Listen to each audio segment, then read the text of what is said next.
Good morning, good evening, call it whatever you want. It's Gordon Causey, Gordy Canuck over on Twitter, and an update on what's happening in the world. Before going to bed, I decided to do a quick little check on monkeypox in the news. Starting to feeling okay. Life's getting back to normal. Things are it's not the old normal, but you kind of get used to things. I was out, at soccer this evening, thinking about going to see a movie. The new Elvis Presley movie biopic looks amazing. You know, I'm doing podcasts with a friend of mine out of Phoenix, Mark 2.0, talking to some amazing people and starting to think about planning. And then here's what I read. Now I'm quoting this. This is out of Fortune, for I guess Fortune magazine, but it's in numerous other mainstream publications. And here it is: the World Health Organization will reconvene an emergency committee on monkeypox, quote, as soon as possible, unquote, due to the, quote, evolving situation, unquote. Director General Dr. Tedros, I can't pronounce the rest of his name. It's his Dr. Tedros, then Adhanom Ghebreyesus. I can't pronounce this. So I'll just say Director General Dr. Tedros said Wednesday, this after the organization declared Saturday that the virus wasn't an international public health emergency at present. The committee, quote, advised that I should reconvene them quickly based on the evolving situation, which I will do, end quote, the Director General said at a press availability, adding that the virus is potentially poised to move into high risk groups, including children, the immunocompromised, and pregnant women. We are starting to see this with several children already infected, he said. And then they say the WHO did not immediately respond to an email inquiry regarding when the committee might meet. When asked by a journalist during the press availability, officials did not answer the question. In today's world of hyper communication, it would strike me that you if you can't get there in person, you meet by Zoom or by WhatsApp or by some type of video conferencing. And where are we heading? Right now, I've shared in previous videos the link to a website that I came across thanks to an article in Stat News about a group of physicians, doctors, researchers who had published their work to the Lancet, one of the premier medical journals in the world, highly reputed. And that article gave you a link to a website, map.monkeypox.global.health/country, and it gives you a snapshot on where things are, as close to real time as is probably possible. And they put the number of cases worldwide. This is the entire world. It's not just in countries where monkeypox is considered endemic. And they put the number at 5,135. And I believe they have Germany now moving up in front in terms of leading the world. There at 874. Great Britain, the United Kingdom still leads with 1,076, according to the reporting on this website. I had read an article saying that Germany had gone over. What's interesting is you're seeing 0 suspected cases in the United Kingdom. In Germany, 0 suspected cases. In France, 1 suspected case. In Spain, 1 suspected case. So the number of suspected cases is very low, And I believe that speaks to the very low level of testing that's taking place right now. In the United States, they've recently announced in articles that I have read that they are ramping up testing nationwide. The United States is a country of around 330 million people, and they've been doing about 3,000 tests per day, and they're talking about ramping that up to 6,000. And then once they get to 6,000, continuing higher. That compared to COVID, my province of Ontario, Canada, with a population of just 14.5 million, somewhere around there, 14, 15 million. So, minuscule when compared to the 330 people who live in the United States. And Ontario, at the peak of COVID, was doing in and around 75,000 tests in a day. That was the highest level. It would vary. Some days it would be 20, 25, and then it ramped up, and then it came back down. But 6,000 tests per day, when you compare it to the level of testing that was going on during COVID, especially last year, I mean, it's nothing. And what's going to happen, I fully expect, if they're going to reconvene, I believe it's called the International Health Regulation Committee, if they're going to reconvene an emergency session as soon as possible, now I'll fall off my chair. If this time they don't declare it a public health emergency of international concern, I will fall off my chair. I fully expect it now. Last time, I did expect it last time, but my window of doubt, the degree to which I was willing to say, well, maybe they won't, was much larger than it is now. Because now, back in mid-May, 550 cases is the number I recall from like May 15th, May 20th, and around that date, maybe even as late as May 31st. And now here we are about a month later, and it's up to 5,000 plus. It's grown 10 times, and that's identified cases. As I understand things, not an expert, but you can look into this yourself. As I understand it, the only way an individual gets tested for monkeypox currently is if an individual presents themselves at a healthcare provider, at a hospital, doctor, clinic, whatever the case, goes in, and they are displaying symptoms consistent with monkeypox. Well, at that point, testing is done. And in terms of Canada, I believe whether it's a blood test, whether it's a swab, whatever is being tested is sent to Winnipeg, which is our national microbiology lab, and they do the testing. And then 2, 3, 4 days later, however long it takes, then the results come back. And so when you look at Canada in terms of this global health map, I don't think we have any suspected cases. They have Canada as a whole. We are at, oh no, we do have suspected. We have 276 confirmed cases and 7 suspected cases. So there are 7 individuals who are, I would guess, and that's what it is, a guess, or call it an assumption, if you will, that there are 7 people presenting symptoms consistent with monkeypox who have had their tests forwarded on to Winnipeg, to our national microbiology lab, and they're awaiting the results of those tests. Otherwise, they're not going, if someone goes in and they rule monkeypox out, there's no need to send a test off. We all know what happened during the COVID era, though. You had drive-in clinics where people would get a nasal colonoscopy, get one of those applicators rammed halfway up into their brain, and then the testing was done in that fashion. Then we progressed from there on to these rapid tests where you can do it at home, do it yourself.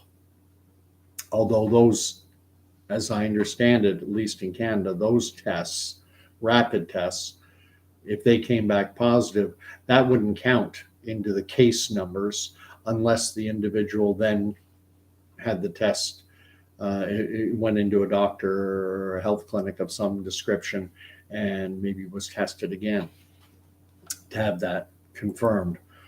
So what happens? I've said it before. They declare a public health emergency if they do, and I expect they will. I thought they would last time, but they, during the COVID era, I also mentioned this. In late January, they convened a special meeting of the same IHR, International Health Regulation Committee, like around January 22nd, 23rd. And at that time, they decided against declaring COVID a public health emergency. And then a week later, they revisited their decision and did a 180 and did declare it a public health emergency. And once that public health emergency is declared, that gives the World Health Organization legal powers to mandate actions by member states like Canada, like the United States, like Western Europe. And so what happens at that point is one of the mandates can be widespread testing.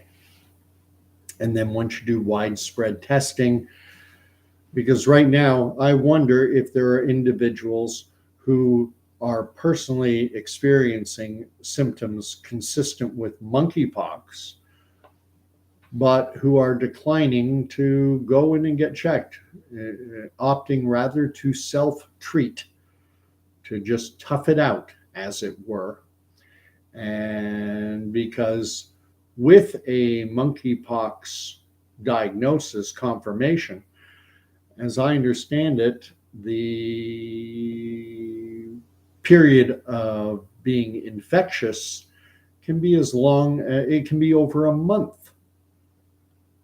I think during COVID, I believe the quarantine mandates were 14 days, 2 weeks. I think with monkeypox, it would be a minimum 3, and they say that it could go on as much as a month. Doesn't have that fixed nature to it. And so who wants to shut their life down for a month or longer? And so someone's feeling ill and has symptoms consistent with monkeypox. Is everyone who's in that situation going to run out to a public health clinic, to a doctor, and get tested for it? I don't think so. I think some will, as I say, tough it out and self-treat. And so with widespread testing, the potential certainly exists in my mind for case numbers, forget 5,000. And I was reading a report, another report, I don't have a link on it. And one of the worst places you can go, because you got to fact check everything you see on Twitter, regardless of where it comes from or from whom it comes. I shared just recently an article from Global News that was said that experts were recommending that mass vaccination to get ahead of monkeypox. That's what they were experts were recommending this. But what experts? Well, the article quoted only 3 people, 3 experts. I won't disparage their qualifications. Certainly they're qualified. I have little doubt of that. But I would also be more than a little surprised. I fully expect there are experts, equally accredited, equally qualified, who have a contrary opinion. And this is the era we live in of irresponsible and unethical journalism. Journalists used to present both sides of a narrative and then leave it to the reader to decide, or the viewer, or the consumer of the news. Now, the news director, editorial board, the ownership, I don't know, they decide will be given a voice and which experts will be shut down and removed from the conversation. And so, as consumers of the news, we only get one side of the story. It's like hearing about a breakup between two of your friends, but you only get his side and you don't hear from her. And of course, he's going to tell you that it's all her fault. And some people will believe him and not even question that he may have a bias, that he may want to be the hero of his own narrative. Obviously, the intelligent thing to do is to, after hearing his story, is to go and find out what is her story. In my experience, typically lies somewhere in between the two. But the news doesn't do that for us anymore. And I consider that both irresponsible and unethical. But that's the world we live in.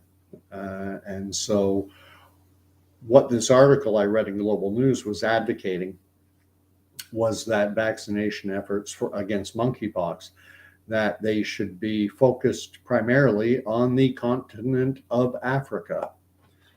And interestingly, I did some reading and I was wondering,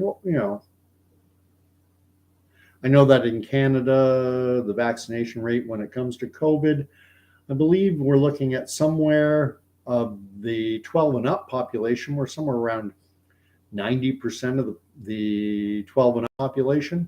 And I believe somewhere between 80 and 85% of the entire population, when you even consider those who are not yet eligible.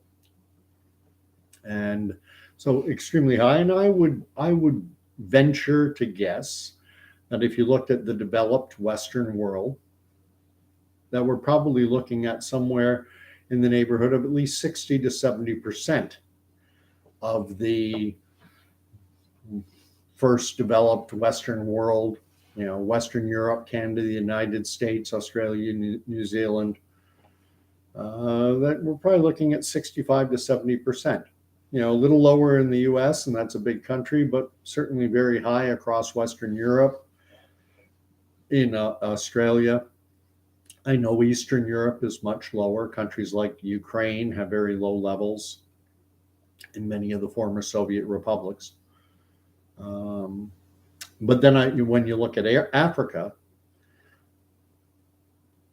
and I would love for someone to check this, but I did some reading on it, and it seems to me that they're at, of their entire population, I don't even think they're at 10% of their population that rolled up their sleeves for the COVID shots. And so now they're advocating, at least 3 experts quoted by Global News are advocating that Africa be the focus of newer vaccines that have been developed in the last 2-3 years, I think going back 2018-19, for smallpox, which is said to have some efficacy, everyone's favorite word now, efficacy in combating monkeypox. The word you hear is 85% effective. Is that right or wrong? I don't know. It's not my bailiwick. I got my degree in infectious disease from Facebook. So all I do is defer to the experts, but I defer to all of the experts, and I seek out both what the mainstream media deems worthy of being allowed to speak, as well as those they shut down. And I listen to both sides, and then I make up my own mind. I have a brain, I have an intellect, I have taken some university level science courses. Even though I don't have a science background, I'm not completely scientifically illiterate.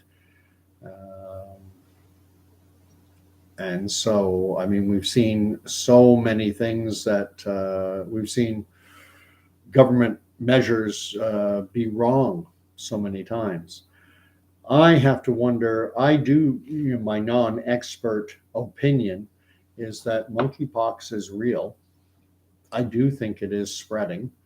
I do think it is spreading primarily currently, as all the reporting indicates, among, they are calling it now the MSM community, which is men who have sex with men, MSM.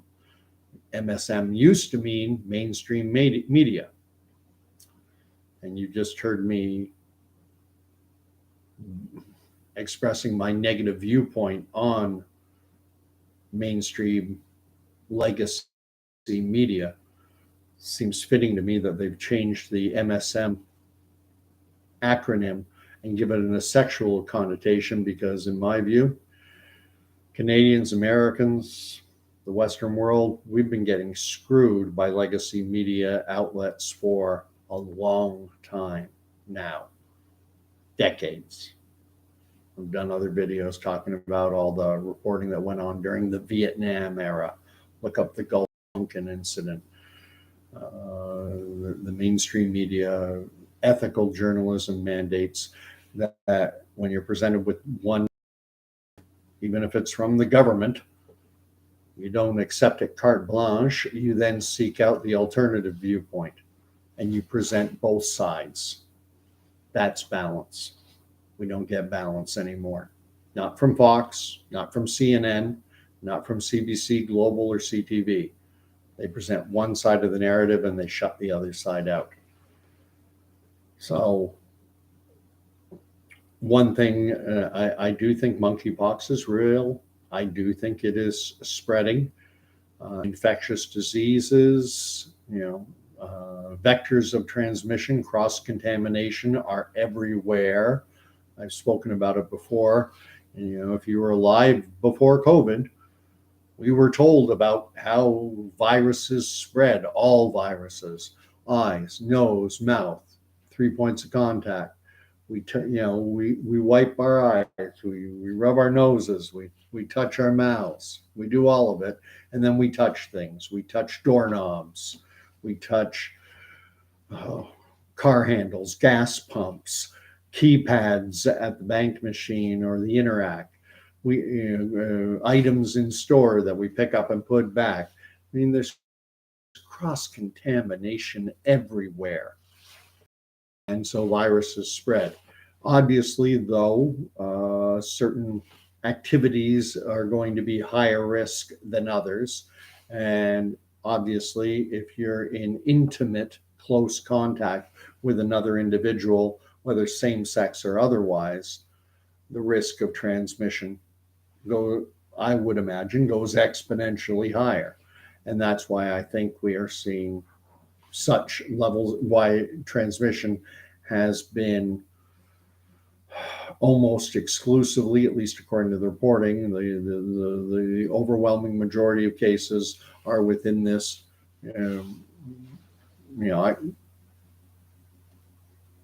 homosexual men. And I don't mean that in a pejorative sense. I just mean it as a simple fact. It's not a commentary on homosexuality or LGBTQ and the rest of it. It's just simple reality. And but I do think it's going to spread beyond that. And when it does, one thing that's interesting is, had they declared a public health emergency of global concern last Thursday, what would that have done to a festival like Pride that just took place in cities like Toronto? And I believe there were others. I saw reporting on Chicago had a similar, Pride event. But I don't know what day it was on. I don't know whether I was looking at something from a week ago, a month ago.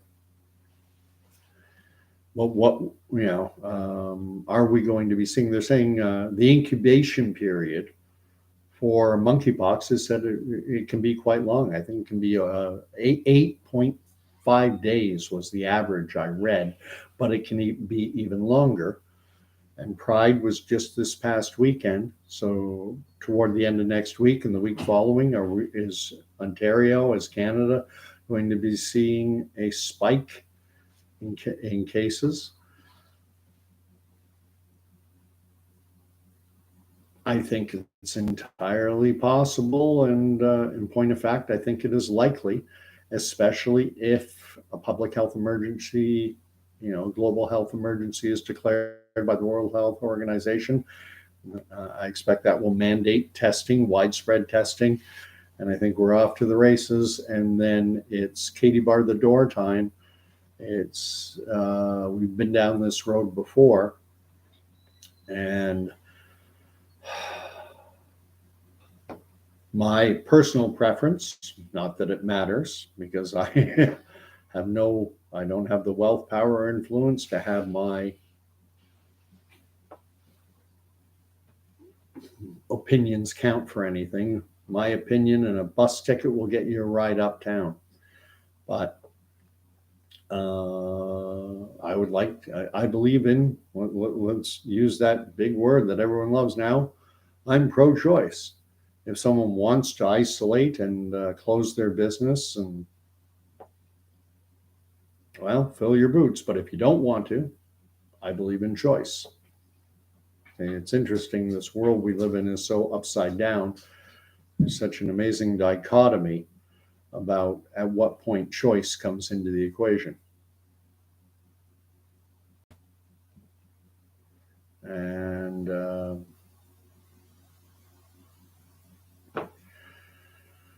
I wish I wasn't doing this video. I wish I was talking about the Blue Jays almost coming back tonight against the Boston Red Sox, or about the new Elvis movie, or about some of the guests we've talked to on the podcast I did with Mark. What? Or about a planned trip to La Ville de Quebec. Quebec me manque. I miss Quebec. Can't wait to go back. But these are the things I would rather be talking about. But reality is reality. So I will leave you with that. I kept it under 30 minutes. God bless. And stay strong. And if you have any comments, throw them up. If you want to like and subscribe, or if you want to subscribe, I do these from time to time. And you're more than welcome. Anyway, good night all.